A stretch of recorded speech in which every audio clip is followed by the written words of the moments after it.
There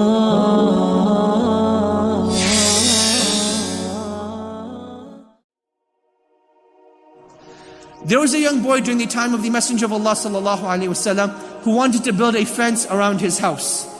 So he comes to the Messenger of Allah sallallahu alaihi wasallam and he says, Ya Rasulullah, I want to build a fence around my house, except my neighbor's tree is blocking it. I've asked him to give it to me, but he refuses. Can you please intercede? The Messenger of Allah sallallahu alaihi wasallam goes to this man and tells him, I will buy this tree off of you. The man says, no, I don't want to sell it.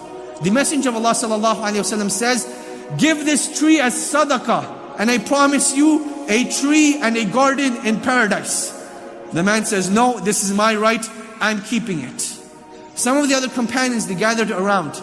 They asked, Ya Rasulullah, this offer that you made of having a tree in paradise, was it only for this man or is it for everyone? He said, it's for everyone.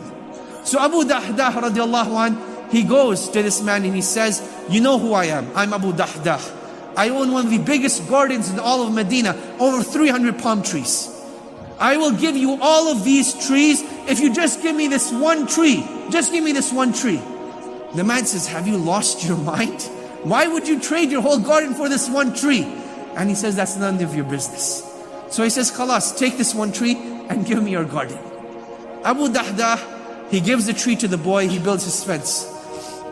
He makes his way home. And he's excited, he's pumped up. As he's running home, he's shouting to his wife, Ya Umma Dahdah, we've had such a profitable trade. His wife gets excited as well. You know what happened? Did we just get $1 million? What happened? He shouts out, we've traded our dunya for our akhirah. She shouts back, Allahu Akbar, what a profitable trade that has been. Now I think about this moment, you know, what would have happened in our times, in our day and age? Then a man says, I've traded everything for one single tree.